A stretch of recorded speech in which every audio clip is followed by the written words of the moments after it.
नमस्कार दोस्तों, मेरा नाम लोकेश शर्मा है and welcome to Apti Academy Study infinite.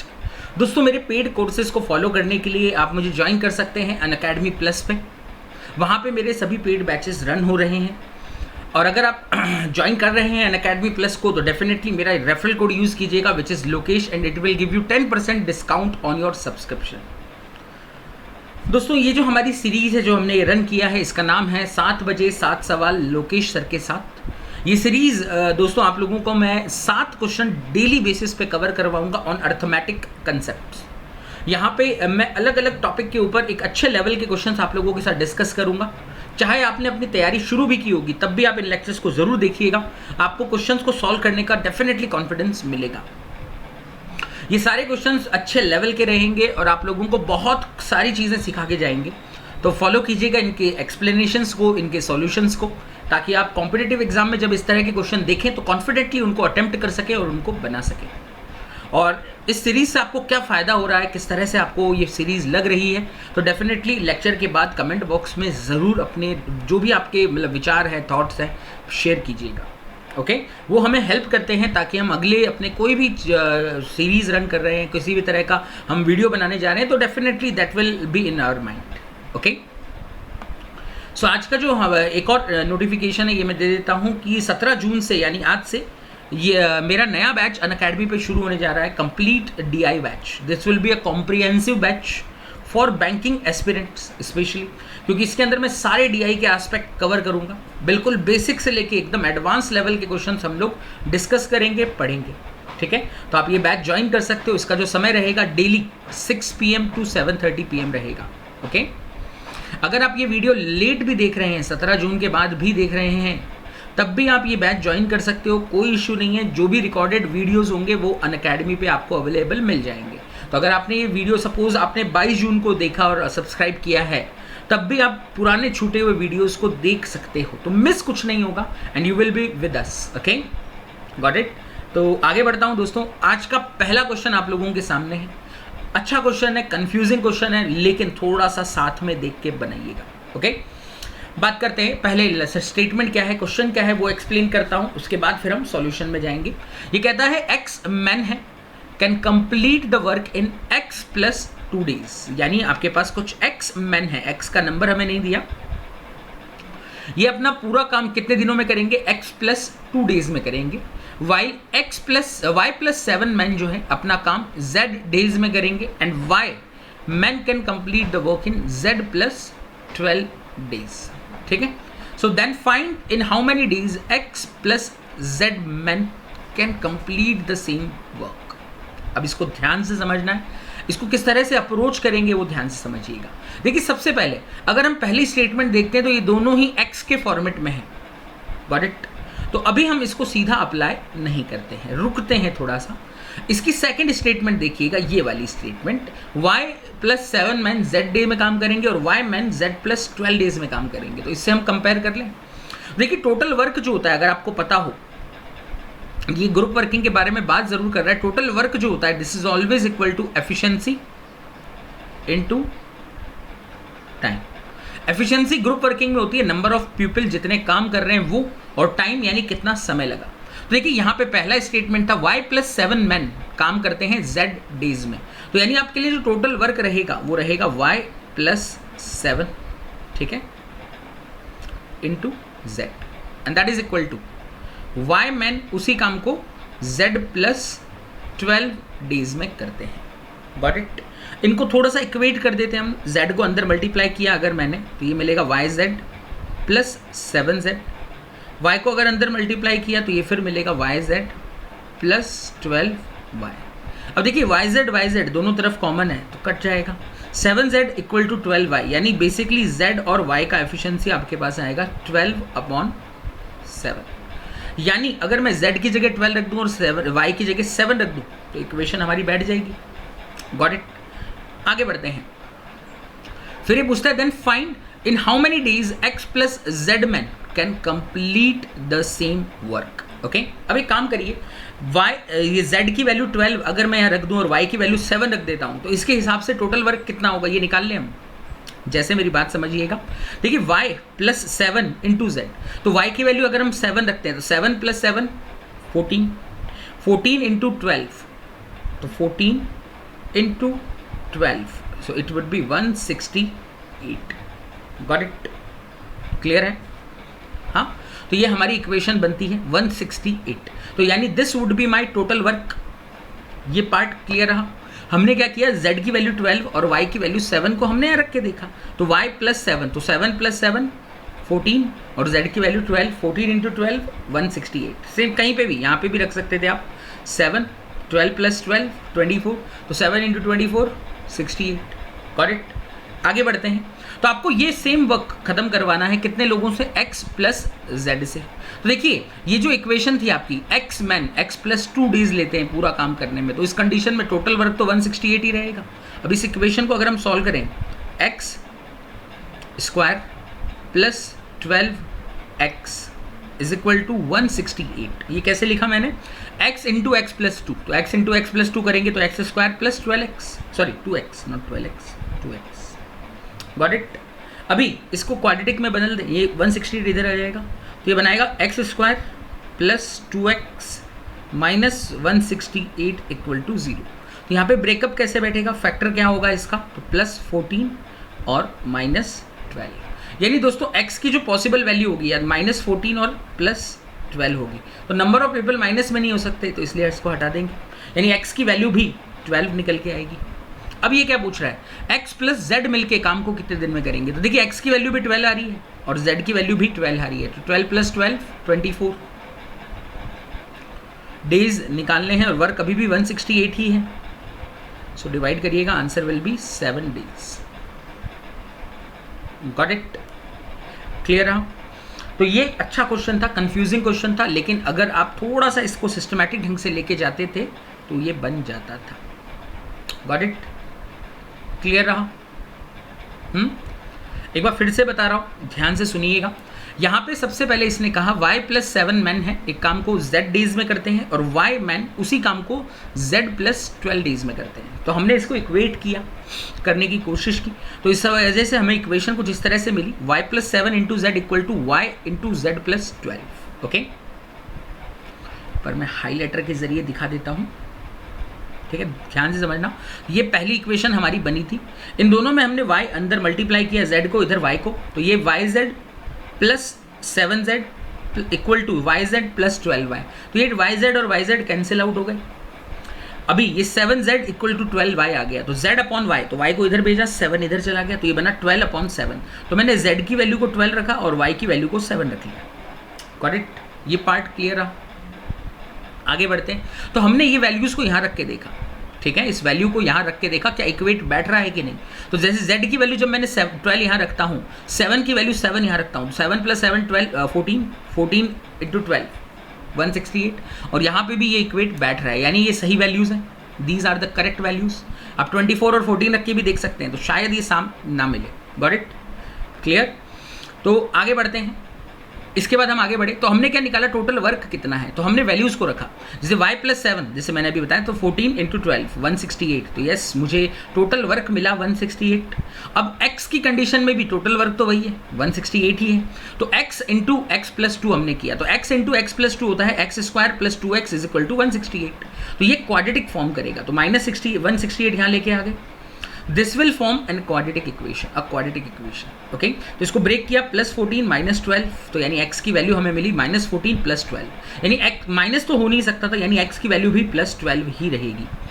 तो अब ये पूछा है x और z मिलके उसी काम को कितने दिन में करेंगे, तो x और z दोनों की ही वैल्यू 12 थी, तो x प्लस z 24 बनाएगा, तो 24 मैन d डेज में कितना काम करेंगे, मतलब पूरा काम कितने दिनों में करेंगे, तो 168 divided by 24 is 7, so right answer is 7 days. Got it friends? समझ में आया सबको? Very good. आगे बढ़ते हैं अगले क्वेश्चन की तरफ।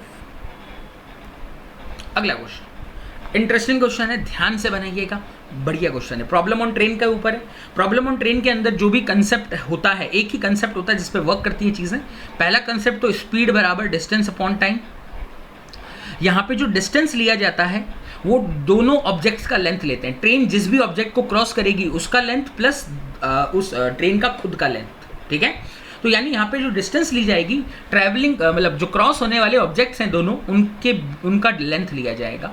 स्पीड यहाँ पे रिलेटिव स्पीड भी वर्क करती है, लेकिन अगर ट्रेन किसी स्टेशनरी ऑब्जेक्ट को क्रॉस कर रही है, स्टेशनरी ऑब्जेक्ट यानी जैसे पोल हो गया, स्टैंडिंग मैन हो गया, यानी खड़ा है, जिसकी स्पीड 0 है, गॉट इट, वो एक ही प्लेस पे स्टिक है, got it, stationary object, clear. अगर ट्रेन उनको क्रॉस करती है तो हमारी जो स्पीड ली जाएगी वो ट्रेन की स्पीड ही लेंगे।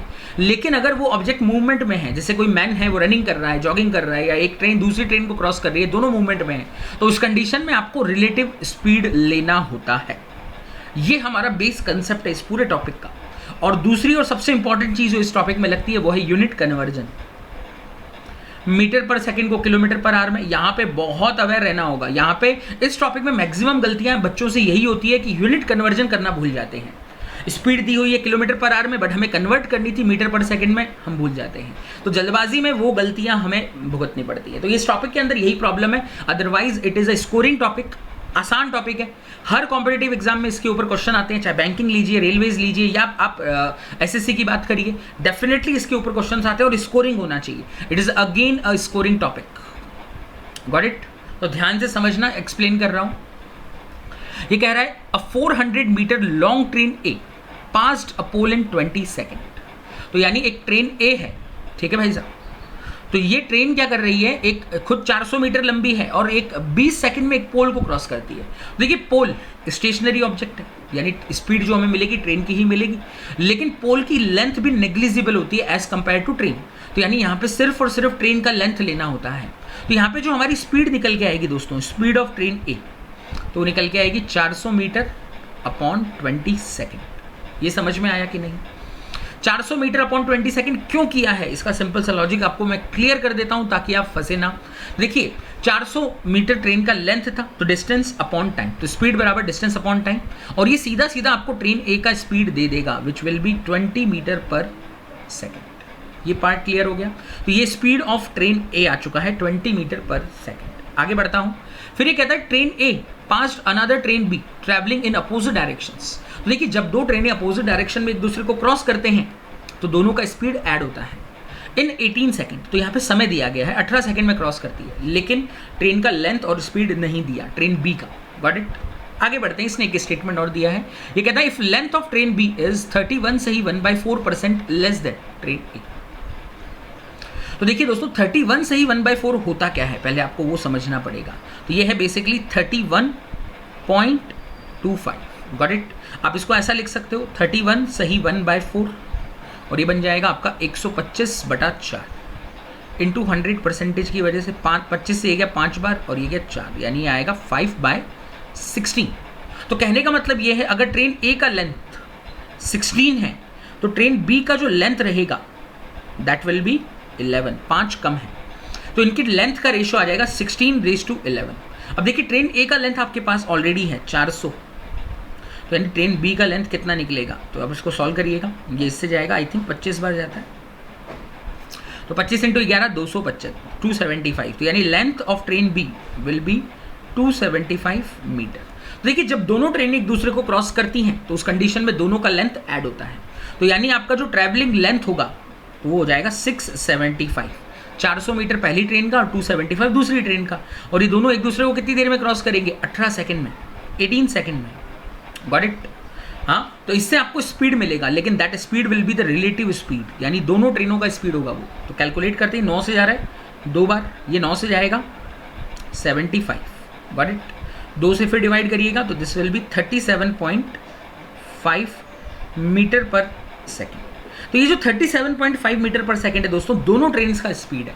आपको चाहिए speed of train B, speed of train B will be 17.5। ये समझ में आई बात कि नहीं? क्योंकि 37.5 दोनों ट्रेनों का स्पीड था, अगर उसमें से मैं 20 घटा दूं, यानी 20 को माइनस कर दूं स्पीड ऑफ ट्रेन ए, तो I will get the remaining speed of train B, यानी 17.5 metre per second, got it. अब आगे बढ़ते हैं। फिर ये कहते हैं find the time taken by train B to cross the platform twice of its length. तो यानी आपसे फाइनल जो समय पूछा गया है, ट्रेन बी को क्रॉस करना है प्लेटफॉर्म को जो उसकी लेंथ का डबल है, यानी ट्रेन की लेंथ का डबल है। ट्रेन की लेंथ कितनी आई थी 275, और जो प्लेटफॉर्म होगा वो उसकी डबल लेंथ का होगा, गॉट इट। यानी कहने का मतलब इसको 3 गुना कर दें, भाई अगर ट्रेन का लेंथ x है और प्लेटफॉर्म डबल है तो यानी 2x हो गया, यानी टोटल लेंथ 3x होगी कि नहीं, तो इसको 3 गुना कर दें। ठीक है, तो ये 3 गुना करेंगे तो हमारा टोटल ट्रैवलिंग जो टाइमिंग आएगा, लेंथ आएगा, दैट वुड बी, इसको 3 गुना करेंगे तो आता है 825। ठीक है, 825। और ट्रेन बी का जो स्पीड है वो 37.5 है, यानी 75/2 है। तो आई टेक इट एज 17.5 है, सॉरी 17.5 है। This will be 35/2। Got it. 5 से डिवाइड कर देंगे 7 बार, 5 से ये चला जाएगा 165। Got it. तो ये अभी कॉमन जा नहीं रहा है तो रुक जाते हैं, तो ये बनाएगा 330/7। सॉल्व कर दीजिए, तो ये इससे गया 4 बार 28, 5 बजेगा 7 सही 1/7। सो आंसर रहेगा 47 सही 1/7 सेकेंड्स। Okay, got it. अब आपको लगा हुआ यार ये तो बड़ा ही लेंदी था। जी नहीं, ये मैंने आपको एक एक स्टेप क्लियर किया है। इसमें से मैक्सिमम चीज़ें ऐसी हैं जो आप मन में या माइंड कैलकुलेशन के जरिए आराम से कर सकते थे। आपको सिर्फ उनकी वैल्यूज़ लिखते जाना था, बाकी कुछ भी नहीं। हमें क्लियर समझ में आ रहा है। इसने ट्रेन ए और ट्रेन बी की लेंथ को कंपेयर किया है और ट्रेन ए का लेंथ क्लियरली यहाँ देके रखा हुआ है। Got it. मैं जस्ट आपके सामने इन चीज़ों को रिलेट किया बस। Got it, clear. तो ये प्रोसेस एकदम सटीक है, कहीं कोई दिक्कत नहीं है, कुछ ज़्यादा एक्स्ट्रा इसमें एफर्ट डालने की ज़रूरत नहीं है। Got it, clear. और आपको देखिए स्पीड ऑफ ट्रेन भी निकालना ही पड़ेगा, उसके बिना आप फाइनल आंसर नहीं निकाल पाएंगे। करेक्ट, क्लियर, समझ में आ रहा है। एक बार फिर से रिवाइज कर देता हूँ, इंग्लिश में करता हूँ इस बार, ताकि जो लोग हमारे दूसरे फ्रेंड्स हैं जिनको इंग्लिश ही समझ में आ रही है तो उनको भी क्लियर हो जाएगा। तो ध्यान से समझना। I will explain it once again. Okay, listen. A 400 metre long train passed a pole in 20 second. तो एक 400 मीटर लंबा ट्रेन, ठीक है ना, 400 metre long train crosses a pole in 20 second. तो when a train crosses a pole it covers its own distance. ठीक है, so travelling distance will be 400, it has given in the question, and it is taking time as 20 second. तो will get the speed of a is equal to 20 metre per second. Correct, clear, because here we'll take distance as a train's length only, nothing no as a length of pole. Pole's length is negligible in front of train. Now they have given you another thing, the train A passed another train B traveling in opposite direction in 18 seconds. तो train B जो है, train A and train B, that crossing each other running in opposite direction. तो while two trains are moving in opposite direction, so their speeds add. Okay, तो उनका speed add होता है, and they are crossing each other in 18 seconds. Got it? Now what? If length of train B is 31 सही 1/4% less than train A, it means train B का जो length है that is 31.25. तो 31.25 we can write it as 1/4. तो 31 सही 1/4 is called as 125/4. Because of percentage we write down here 100 as well. It was divided by 25 by 5 times and it is for 4 times. So it becomes 5/16. It means if train's A's length is 16, then train B's length will be 11, 5 less. Okay, so the ratio is 16:11, and train A's length we know 400, so it will be coming as 275. So length of train B will be 275. So while these two trains are moving and crossing each other, so traveling distance will be sum of both the trains. 400 plus 275, it means 675 divided by time. We'll get the relative speed of both the train. So 675 upon 18. 18 is given in the question only. So it becomes 75/2. It means 37.5. So 37.5 is the relative speed of both the trains. So speed of the train B will be 17.5. Got it? So 17.5 is 35/2. So now he is asking the train B cross a platform twice of its length. Platform's length is twice of the length of train. I have assumed that train B's length if is x, then platform is twice of the length. It means 2x. Then cumulative distance will be 3x. 3 times of the lengths, train's length. So a train's length is 275. That is already given to you. Okay, 275. So 275 multiply with 3. So it becomes 825. 825. Divided by time. So speed. So speed will be 35/2. So we'll solve it. We get 330/7. So answer is 47 सही 1/7 second. Okay. Got the concept? Move. Next question. Question number 3. ये कह रहे हैं a vessel contains, अभी question को ध्यान से समझ लेना, I explain it to you but it's very beautiful question. A vessel contain 360 litre of mixture of milk and water in a certain ratio. तो एक वेसल है, एक कोई बड़ा कंटेनर है जिसमें 360 लीटर मिक्सचर भरा हुआ है और उसमें कुछ मिल्क है कुछ वाटर है, बट क्या रेशियो में ये दिया नहीं है, they are in a certain ratio, but कितने रेशियो में है, क्या है, मिल्क कितना है, वाटर कितना है, कुछ दिया नहीं है। फिर आगे ये कहता है if 90 litre of water added to the mixture the ratio of milk and water become reverse. अब ये कहता है अगर आप इस मिक्सचर में 90 लीटर पानी और मिला देते हो तो यानी 360 था और 90 मिला दिया तो यानी 450 हो गया। रिप्लेसमेंट नहीं हो रहा है, कुछ निकाल के पानी नहीं मिला रहे हो, आप ओरिजिनल मिक्सचर में 90 लीटर पानी मिला रहे हो। तो ये कहता है जो मिल्क और वाटर का रेशियो है वो बिकम रिवर्स हो जाता है, उल्टा हो जाता है। So what is the initial quantity of water in the vessel. तो आपकी इनिशियल क्वांटिटी कितनी थी पानी की वेसल के अंदर। तो अब ध्यान से सुनिएगा, मजेदार क्वेश्चन है, मजा आएगा इसको सॉल्व करके। देखिए मान लीजिए इनिशियली मिल्क और वाटर कितना था हमारे पास, तो मान लीजिए मिल्क था x, तो वाटर क्या रहेगा 360 माइनस x। ये पार्ट क्लियर है। तो यही हमारा इनिशियल रेशियो भी हो गया ना, हमें रेशियो नहीं पता कितना है, तो यही हमारा इनिशियल रेशियो हो गया x और 360 माइनस x। आगे बढ़ता हूँ। अब ये कहता है 90 लीटर पानी मिला दिया, तो पानी मिलाने से मिक्सचर बन गया 450, लेकिन मिल्क तो उतना ही रहेगा जितना पहले था, तो मिल्क अभी भी x ही रहेगा, लेकिन अब पानी कितना हो जाएगा तो 450 माइनस x। अब इन्होंने एक चीज़ बोली है कि इनका जो रेशियो है वो रिवर्स हो जाता है इनिशियल रेशियो का। तो इनिशियल रेशियो क्या था हमारा x रेस टू 360 माइनस एक्स, तो ये रिवर्स हो जाता है, तो this become 360 minus x and this become x। ऐसा लिख सकते हैं, क्रॉस कर दें तो ये बनाएगा x स्क्वायर। ये दोनों आपस में मल्टीप्लाई करेंगे तो देखिए कुछ इस तरह से बनेगा। ये चीज़ें समझ के रखिए आप, ओके ये आपस में मल्टीप्लाई होंगे। देखिए क्या क्या चीज़ें होंगी इसमें, ये थोड़ा सा समझना है। पहले 450 इंटू 360 करना होगा। अब आप सोचोगे यार ये तो बड़ा ही कैलकुलेटिव है, कुछ नहीं है, ध्यान से समझना। देखिए 9 इसमें भी कॉमन है, तो इसको मैं 9 इंटू 5 ले सकता हूँ। ये 36 है तो ये 9 इंटू 4 ले सकता हूँ। ये बस आपको लिखना नहीं है, मन में करना है। 9 इंटू 9 कितना होता है 81।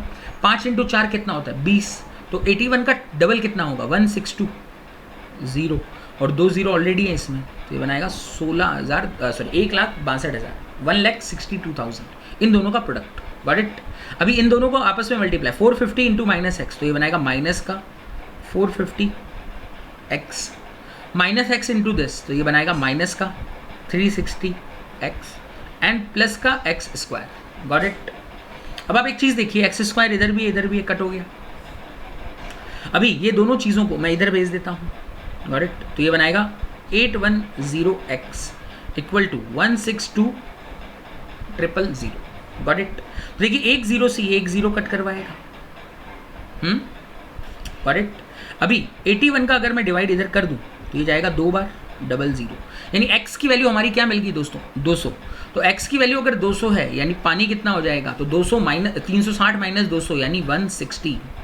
तो इसने वही पूछा है वाटर का initial quantity, that will B 160 litre. Got it. समझ में आया क्या? क्लियर है। तो देखने में डरावना सा क्वेश्चन था कि यार इनिशियल रेशियो ही नहीं दिया, उनको रिवर्स कर दिया, बट डूएबल था। ठीक है ना। इसमें ऐसी कोई इक्वेशन नहीं बनी जो बहुत डिफिकल्ट है या फिर एकदम आउट ऑफ हैंड है, नहीं, डूएबल इक्वेशन है। कोई क्वाड्रेटिक नहीं बना, सिंपल इक्वेशन बना, nothing else. Okay got it. Clear है। अगर बिल्कुल ब्लैंक हो, नहीं समझ में आ रहा यार ये सब कुछ करना था, तो इसके अलावा आप हिट एंड ट्रायल जा सकते थे, ऑप्शंस को यूटिलाइज कर सकते थे। अगर आपको आंसर निकालना ही है, जिद है आपकी कि नहीं मुझे आंसर ही चाहिए बट मेरे को ये नहीं समझ में आ रहा, देन एक और तरीका ये रास्ता ये हो सकता था, आप ऑप्शन से जा सकते थे, क्योंकि आपके पास और कोई इलाज नहीं है। देखिए अगर ये 360 लीटर इनिशियल मिक्सचर दे रहा है और वाटर अगर 120 है यानी मिल्क को 240 होना पड़ेगा। आपको समझ के देखना, ठीक है। तो यानी मिल्क को 240 होना पड़ेगा, यानी इनिशियल रेशियो इज 2:1। अब आपने 90 लीटर पानी मिला दिया तो ये कितना हो गया 210 हो गया। Got it. This become 210। तो क्या ये रेशियो रिवर्स हुआ क्या? 240 अभी भी यही रहेगा, तो इसका रेशियो क्या 1:2 हुआ क्या? जी नहीं हुआ, तो यानी ये गलत है।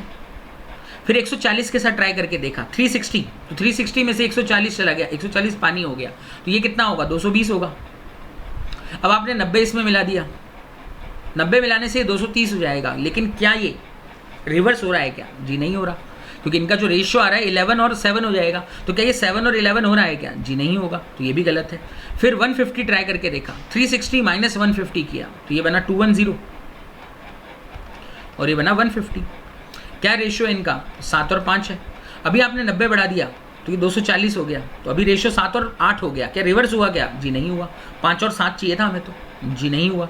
अगला 160, तो 360 माइनस 160, तो अगर हम मिल्क को 200 लेते हैं तो वाटर हैज़ टू बी 160, तो what is the ratio? That is 5:4।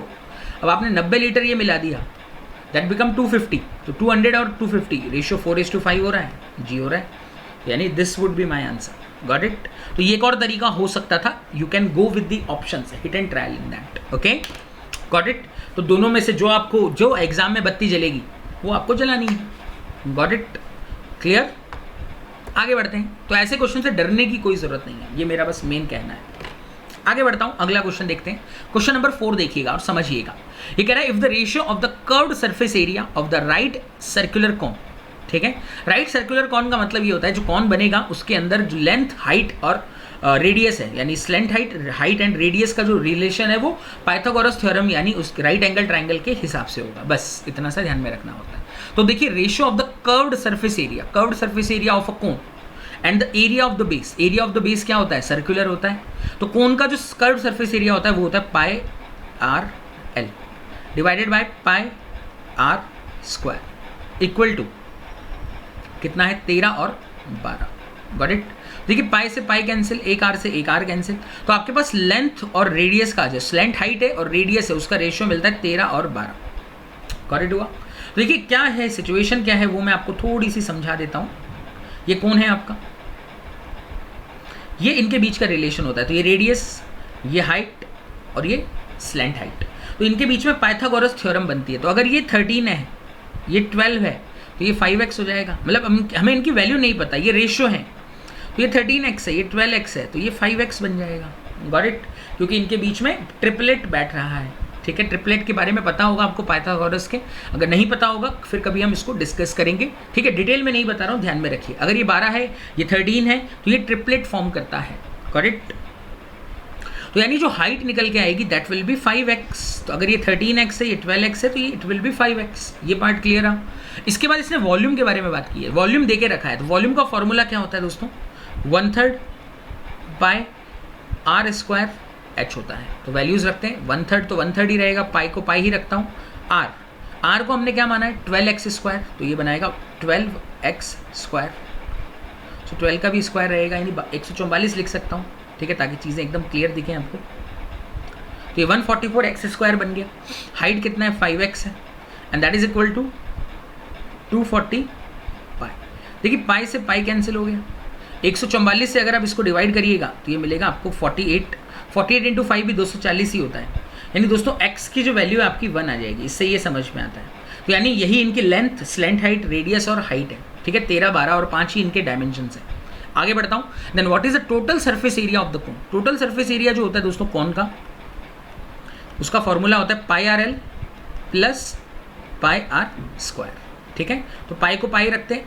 Are की वैल्यू हमने क्या देखी? 12 कॉमन ले सकते थे। एल प्लस आर, तो एल प्लस आर कितना होगा? 13 प्लस 12 यानी 25। Got it? तो ये बन के आता है 300 pi. So answer is 300 pi. Got it? Clear है दोस्तों? तो सिंपल क्वेश्चन था, आसान क्वेश्चन था, डुएबल क्वेश्चन था, कहीं दिक्कत नहीं होनी चाहिए थी। So 300 pi would be the right answer. Got it? आगे बढ़ता हूं अगले क्वेश्चन की तरफ। ठीक है, अगला प्रोबेबिलिटी बेस्ड क्वेश्चन है। अच्छा क्वेश्चन है, जबरदस्त क्वेश्चन है, ध्यान से समझिएगा। ठीक है, ये कह रहा है अ bag contain x number of balls of 3 colours. तो आपके पास कुछ नंबर ऑफ बॉल्स है, बट कितने बॉल है ये नहीं पता, बट टोटल बॉल x माना गया है। और इनका जो कलर दिया गया है रेड, व्हाइट एंड ब्लू है। 3 तरह के कलर है। फिर ये कहता है 2 balls are chosen in succession without replacement. आपने 2 बॉल चूज किए हैं सक्सेशन यानी लगातार, बिना रिप्लेसमेंट किए। बिना रिप्लेसमेंट किए का मतलब हो गया किसी को आप रिप्लेस नहीं कर रहे हैं, तो 1 by 1 क्लियर कर रहे हैं। ठीक है, अभी probability that first ball is red and the second is blue is 2/50। तो पहली बॉल रेड और दूसरी ब्लू होने की जो प्रोबेबिलिटी है वो 2/15। आप 1 by 1 उठा रहे हो, थोड़ा सा ध्यान में रखना। आगे बढ़ते हैं। फिर ये कहते हैं sum of the red ball and white ball is 7 and red balls are 1/3 more than white ball. यार देखो, इसने बहुत क्लियरली दिया है sum of red ball and white ball is 7। तो यानी रेड और व्हाइट मिला के कितनी है? 7 बॉल है।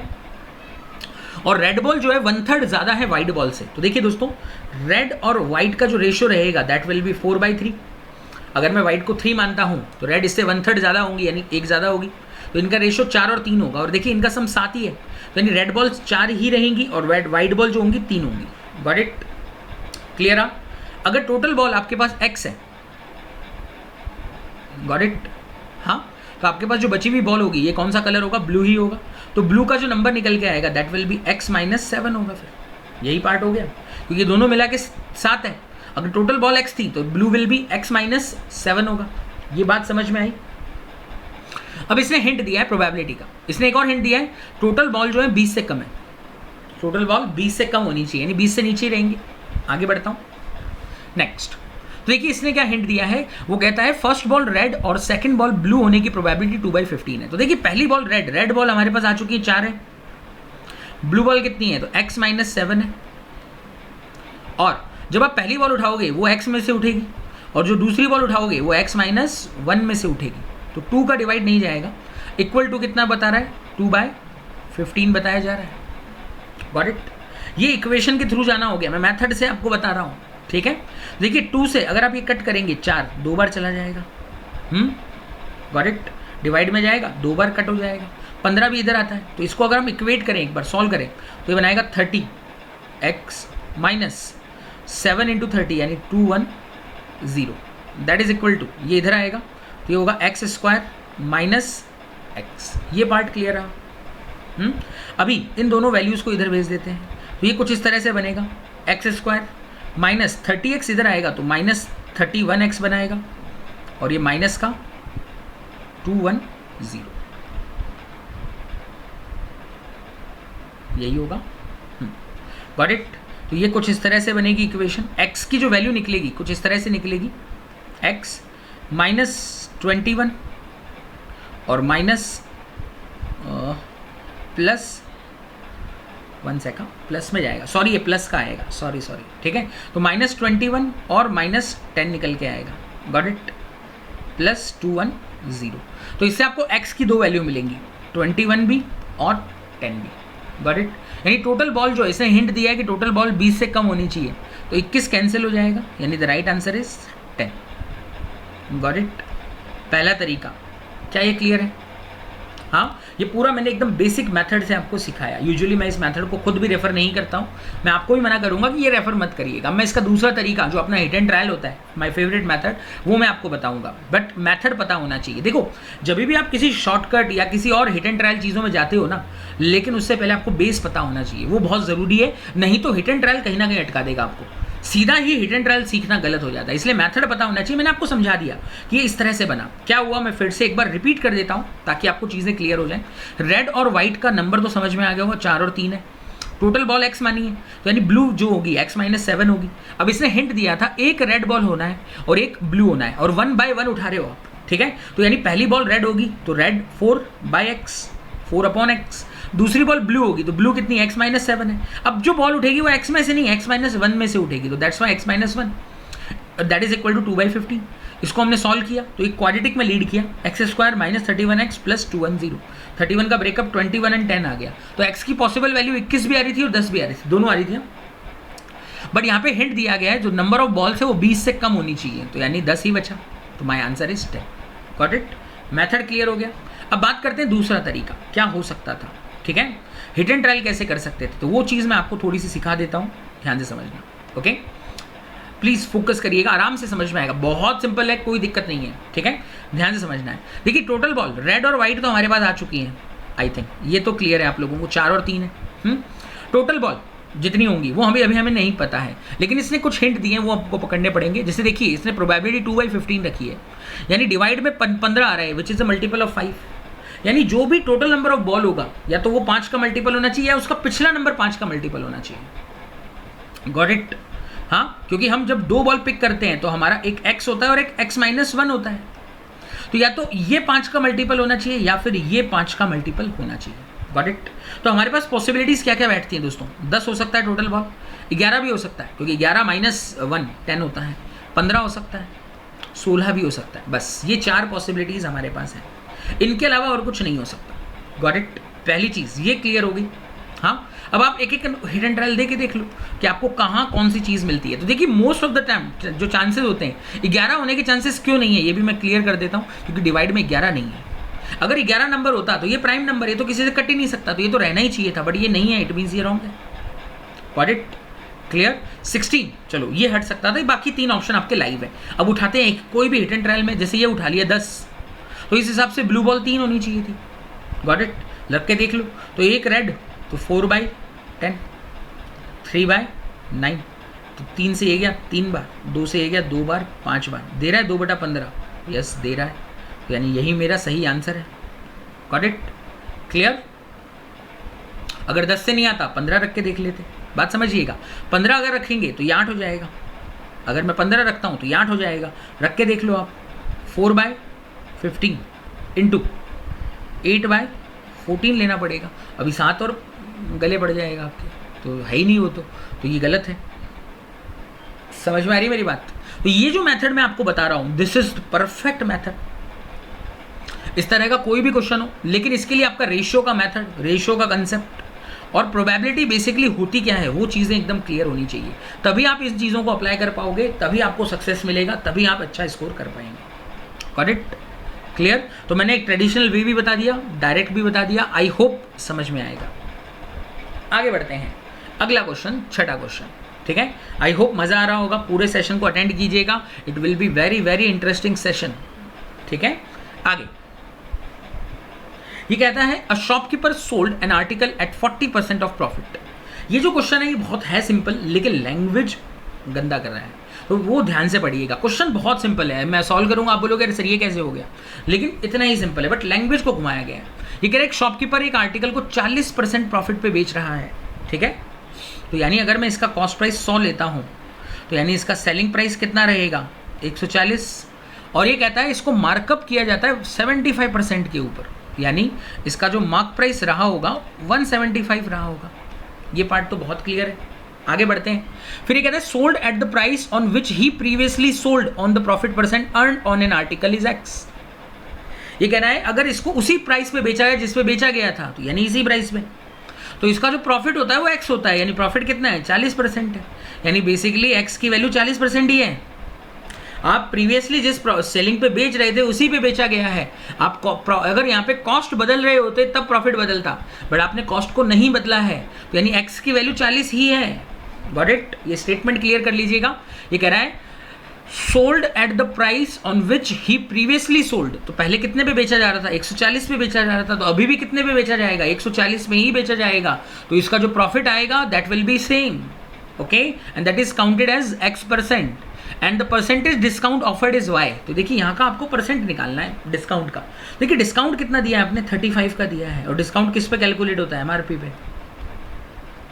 सॉल्व कर दीजिए, 35 से 175 गया 5 बार, 100/5 यानी 20%, तो यानी आपका जो डिस्काउंट का वैल्यू है वो 20 है। तो ये कह रहे हैं then what is the ratio of the x and y, तो x आपका 40 और y आपका 20। Solve it, 2:1, so answer is 2:1। Very simple, very very simple. अगर देखिए आप कॉस्ट को बदल रहे होते तब आपका प्रॉफिट बदल जाता, तब ये एक्स भी बदल जाता।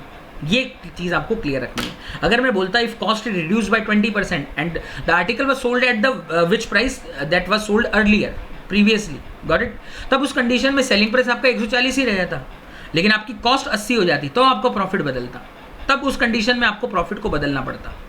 आई बात समझ में? क्लियर है? तो ये पार्ट एकदम क्लियर रखिएगा ताकि आपको दिक्कत क्रिएट ना हो। समझे? तो सिंपल क्वेश्चन था, आसान क्वेश्चन था। आगे बढ़ता हूँ, 7th, ये भी ज़बरदस्त क्वेश्चन है।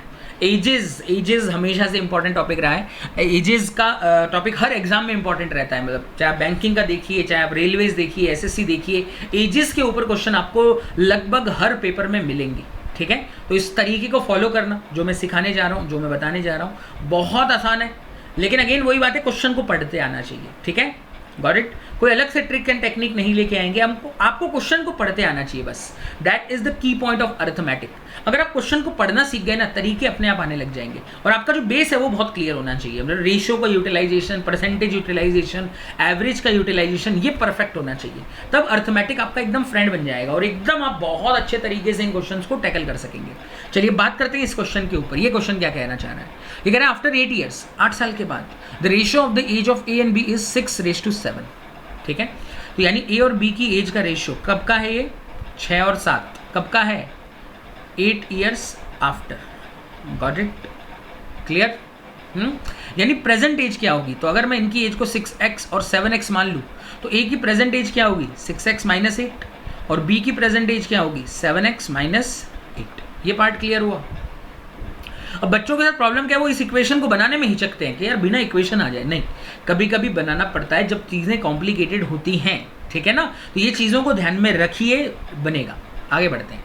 The present average of the A B and C is 28। यानी कहने का मतलब ये है A plus B plus C मिला के 84 हो जाएगा। भाई 28 एवरेज है तो सम कितना होगा? 28 × 3। If D is 3 year younger than A, यानी डी का जो एज होगा वो ए से 3 साल छोटा है, and B's present age is equal to the age of C 12 year hence. यानी बी का प्रेजेंट एज सी के 12 साल बाद वाली एज के बराबर है। यानी कहने का मतलब ये है बी जो है वो सी से 12 साल बड़ा है। Got it? तो ये इस तरह का स्टेटमेंट लाइन को घुमा के कई बार दिया जाता है। आगे बढ़ते हैं। Then find the sum of the present age of B and D. तो आपको बी और डी की प्रेजेंट एज का सम बताना है। तो हमें सबसे पहले ए बी सी को सॉल्व करना पड़ेगा, इनकी एज निकालनी पड़ेगी। देखिए कैसे होगा। देखिए यहाँ से ए और बी की प्रेजेंट एज हमें पता है, इस इक्वेशन में रख दें। जैसे ए का प्रेजेंट एज 6x - 8, बी का प्रेजेंट एज 7x - 8, सी का प्रेजेंट एज। देखिए सी जो है बी से 12 साल छोटा है, यानी b - 12 इज इक्वल टू सी। और बी का प्रेजेंट एज आपके पास ऑलरेडी है 7x - 12, तो यहाँ रख दो 7x - 8। 7x - 8 - 12 मिलके क्या बनाएगा? 7x - 20 and that is equal to 84। ये इक्वेशन एकदम आसान है। ऐसा कुछ भी मैंने मैजिकल नहीं किया है, सिंपल जो चीज़ें कही थी वो रख दी है, निकाल लो। देखिए 8 और 8 16 और 20 36, 36 प्लस में इधर चला जाएगा, दिस बिकम 120। इनको ऐड करेंगे 6 7 और 7, तो ये बनाएगा 20x। तो यानी value of x is 6। Got it? तो इससे आपको a का एज मिल जाएगा। a का एज कितना होगा? तो 6 × 6 36 - 8, तो 36 - 8 कितना हो जाएगा? 28। Got it? बी की बात करें तो बी का प्रेजेंट एज 42 42 - 8 यानी 34। देखिए ए अगर 28 का है तो डी का एज विल बी 25। 3 साल छोटा है ना ए से, तो डी विल बी 25 और बी का ऑलरेडी एज आपके पास आ चुका है 34 प्रेजेंट। तो इसने दोनों का प्रेजेंट एज का सम ही पूछा था, B plus D. So D is equal to 25, B is 34, the sum is 59 years. तो answer is 59 years. Okay, got it? तो कोई डिफिकल्ट इतना भी नहीं था, बस आपको चीज़ों को एक साथ रखना था। ठीक है, गॉट इट? क्लियर रहा? तो समझ में आया ये क्वेश्चन? लास्ट क्वेश्चन था आज के दिन का। बढ़िया लगा होगा? तो बढ़िया लगा होगा तो ज़रूर बताइएगा सेशन कैसा जा रहा है, कितना समझ में आ रहा है, कितना बाउंस हो रहा है। देखिए अगर आप नए भी हैं, अगर आपको लग रहा होगा हाँ यार ये चीज़ें मेरे नहीं समझ में आ रही हैं, सर क्या लगा रहे हैं, कहीं से भी कोई मेथड आ रहा है, कहीं से भी कोई मेथड नहीं आ रहा है। अगर आप नए हैं थोड़ा सा पढ़िए, हिम्मत रखिए, समझिए, चीज़ों को पढ़िए। मैं बार बार रिपीट करूँगा, ठीक है? चीज़ों को समझिए, घुमा फिरा के आपको इन्हीं मेथड्स पे आना पड़ेगा। ठीक है, यही आपके सेवियर हैं और यही आपको एग्जाम्स में सक्सेस दिलाएंगे। ठीक है, गॉट इट? क्लियर है दोस्तों? तो आज के 7 क्वेश्चंस कैसे लगे आपको, प्लीज़ कमेंट बॉक्स में ज़रूर बताइएगा। Okay, I will be waiting for your response. और एक चीज़ मैं बार बार कहना चाहूँगा, शेयर करिएगा। ठीक है, इसका लिंक मैं अपने फेसबुक पेज पे प्रोवाइड कर रहा हूँ इस पूरी वीडियो का। तो अगर हो सके तो फेसबुक पेज को लाइक करिए सबसे पहले, quant by Lokesh Sharma. Okay, और उस लाइक करने के बाद उस लिंक को अपने फेसबुक पेज से शेयर कर दीजिए, जितने लोगों तक पहुँचेगा। अगर आप ये थोड़े दिन भी करेंगे मेरे लिए तो डेफिनेटली कुछ नए स्टूडेंट्स तक हम पहुँचेंगे और शायद कुछ और नए लोगों को हम हेल्प कर सकें to crack their examinations. Okay, clear? तो इतना सा काम अगर आप मेरी तरफ से करेंगे तो definitely it will be helpful for me. और आप लोगों की हेल्प के लिए मैं ला ही रहा हूँ इतने बढ़िया बढ़िया क्वेश्चंस का कलेक्शन।